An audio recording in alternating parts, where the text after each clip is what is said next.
안녕하세요, 끄덕천입니다. 프리미어리그 20라운드 안필드에서 열린 노스웨스트 더비가 모두가 일방적인 경기 결과를 예상하는 가운데 맨유가 이를 뒤집고 리버풀을 상대로 무승부를 기록했습니다. 맨유는 경기 전까지 14위였고 패배의 흐름을 막지 못한다면 정말로 강등권 싸움을 해야 하기에 선수들은 이를 악물고 뛰어야만 했는데 오늘은 맨유가 어떻게 원정팀의 무덤이라 불리는 안필드에서 2대2라는 만족스러운 결과를 가져올 수 있었는지 같이 알아보도록 하겠습니다. 끝까지 시청해주시면 감사하겠습니다.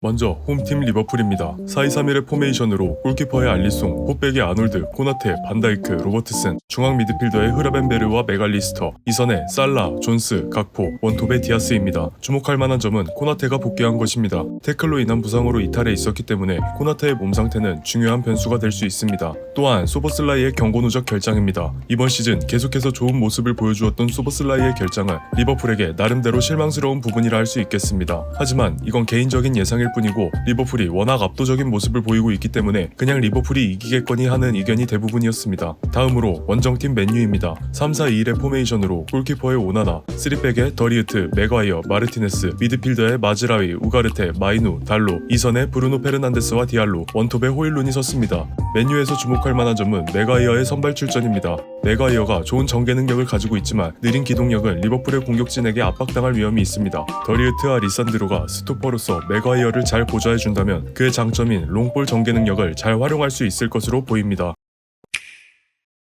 아모린 감독은 선수단에게 선 전방 압박, 실패 시 빠른 복귀와 수비라인 형성이라는 스포르팅 시절의 수비 방식을 요구합니다. 3백을 쓰는 포메이션이 한번 뚫리기 시작하면 그대로 뒷공간 노출이라는 치명적인 결과로 이어집니다. 따라서 최후방 3명에게만 수비를 부담시키기보다 선수단 전체의 빠른 복귀로 최후방 라인의 부담을 최대한 줄이는 방법을 선택했는데 이는 선수단 전체에 수많은 활동량을 요구합니다. 지금까지의 맨유는 포백에 익숙해져 있었고 계속된 패배에 자신감도 떨어져 있어서 침체된 경기력을 보여주었지만 오늘 경기는 달랐습니다. 경기 초반의 맨유의 수비 장면입니다. 맨유가 최후방에 5명의 라인을 형성하고 앞에 4명으로 공을 둘러싼 압박을 시도합니다. 원래 호일루는 최전방에 있어야 하지만 경기 극초반 마이누의 부상 의심으로 잠시 그의 자리를 채워주는 모습입니다. 두 번째 수비 예시입니다. 앞의 상황과 다른 점은 리버풀의 지공 상황이지만 패스가 워낙 빠른 팀이다 보니 역습 상황처럼 되어버렸습니다. 이러한 상황에서도 맨유는 신속히 5명의 라인을 형성합니다. 기동력이 뛰어난 마즈라이가 공을 따라다니며 리버풀의 공을 가운데로 몰아넣는데 동시에 더리우트가 우가르테에게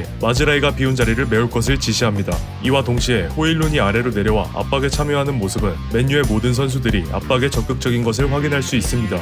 적극성 외에 마이누와 우가르테에 대해 말씀드리고 싶은데 이 두 명은 역습과 같은 급한 상황이 아니라면 중앙에서 잘 벗어나지 않는 것을 볼 수 있습니다. 체력 소모를 최대한 줄이면서 라인 형성을 최우선으로 하되 공에서 시선을 떼지 않습니다. 즉 이들의 우선순위가 압박에서 라인 형성으로 점차 바뀌어가고 있다고 볼 수 있습니다. 최후방 라인은 5명으로 이루어져 있고 비교적 간격이 좁아 공격진이 뚫기 힘드니 앞에서 라인을 유지하며 압박하는 것으로도 충분하다는 것을 깨달은 것일지도 모르겠습니다. 정리하자면 라인을 벗어나지 않는 무리한 수비를 최대한 줄였다고 볼 수 있습니다. 또한 마이누와 우가르테는 경합, 태클의 성공률을 떠나 시도 횟수에서 상당히 높은 수치를 기록했는데 이는 스스로 수비 범위를 제한하면서도 상당히 적극적인 수비를 했다는 것을 보여줍니다. 어쨌든 맨유의 전체적인 수비가 안정되는 모습을 보여주면서 개인의 부주의함만 없었다면 승리를 가져올 수도 있었겠다고 생각될 만큼 나름대로 선방한 경기력이라 판단됩니다. 이제부터 계속 보여줘야 할 부분이지만 평소보다 더 높아 보였던 에너지 레벨은 보너스라고 생각됩니다. 적극성 같은 부분은 직접 경기를 보시는 것을 추천드립니다. 확실히 맨유의 에너지 레벨부터가 다른 것을 볼 수 있습니다.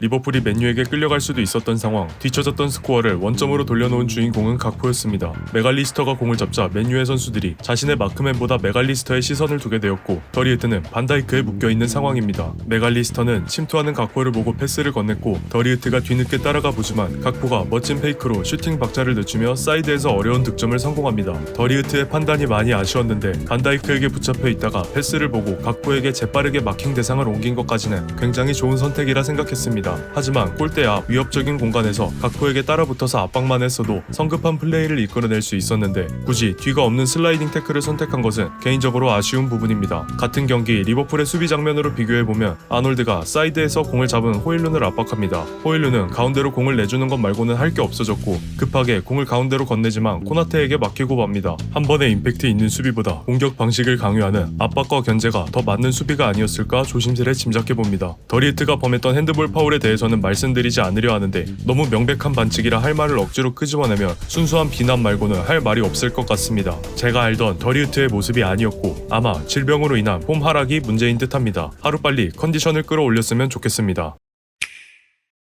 마지막 챕터는 맨유가 기록한 두 번의 득점에 대해 이야기하고자 합니다. 맨유의 첫 번째 득점은 아놀드의 패스에서 시작됩니다. 리산드로가 후방에서 기습적으로 튀어나와 살라를 향한 아놀드의 패스를 가로챕니다. 이후 곧바로 측면의 브루노를 향해 패스를 건네고 후방으로 돌아가는 게 아니라 계속 공격 지역에 머물러 있습니다. 브루노는 박스 안쪽으로 드리블을 시도하고 본인에게 수비가 몰리자 리산드로에게 패스를 찔러주는데 리산드로가 재빨리 공을 잡아 골로 연결합니다. 이 장면에서 아놀드가 굉장히 실망스러웠는데 브루노가 대놓고 안쪽으로 드리블을 치는데도 보란듯이 걸어다니는 모습을 봤습니다. 저의 직전 영상을 보신 분들은 아놀드가 정신나간 수비를 보여줬다고 깠던 것을 기억하실 수도 있을 겁니다. 오늘 경기에서 아놀드는 태클을 시도조차 하지 않았고 골 경합에서 한 번도 이겨내지 못했으며 반칙만 두 번을 기록하는 등 최악의 모습을 보였습니다. 수비수로서 수비에 의욕을 담지 않는 모습은 정신이 있고 없고를 떠나 자격 미달이라 생각합니다. 두 번째 실점 장면입니다. 브루노가 가르나초에게 패스를 건네주는 장면에서 시작됩니다. 이번 경기에서 브루노가 특히 제어가 안 되는 모습이었는데 브루노의 폼은 둘째치고 패스를 받은 가르나초의 움직임도 좋았습니다. 가르나초는 코나테를 측면으로 끌어내며 가운데로 패스를 보냈고 그 패스를 디알로가 받아 곧바로 마무리 짓는 데 성공합니다. 코나테가 은바페를 틀어막을 만큼 빠르고 수비력에서 아쉬움을 노출하지도 않은 데다가 가르나초가 그동안 아쉬운 모습만 보여주었기 때문에 이런 득점이 나올 줄은 생각지도 못했습니다.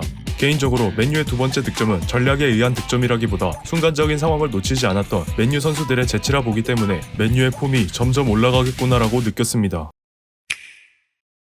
리버풀의 입장에서 보자면 굉장히 아쉬운 경기였고 반등을 노리는 맨유의 입장에서 보면 꽤 만족스러운 경기였습니다. 특히 맨유를 칭찬하지 않을 수 없는데 결과를 떠나 시작부터 끝까지 높은 에너지 레벨과 역전 상황에도 불구하고 집중력을 놓지 않는 모습은 클럽에 대한 기대감을 가지게 만들었습니다. 리버풀은 무승부를 냈음에도 불구하고 여전히 압도적인 1위이며 강력한 우승 후보입니다. 맨유가 무승부를 해놓고 희망적인 결과인 것처럼 말하는 게 굉장히 아이러니하지만 오늘 맨유가 보여준 모습으로 인해 리버풀을 상대하는 다른 팀들이 많은 힌트를 얻었을 것이고 맨유는 맨유대로 선수들의 폼이 올라온 모습을 보여주면서 이제 시작이라는 메시지를 보낸 것 같습니다. 오늘 영상은 여기까지입니다. 끝까지 시청해주신 분들께 감사의 말씀을 드립니다.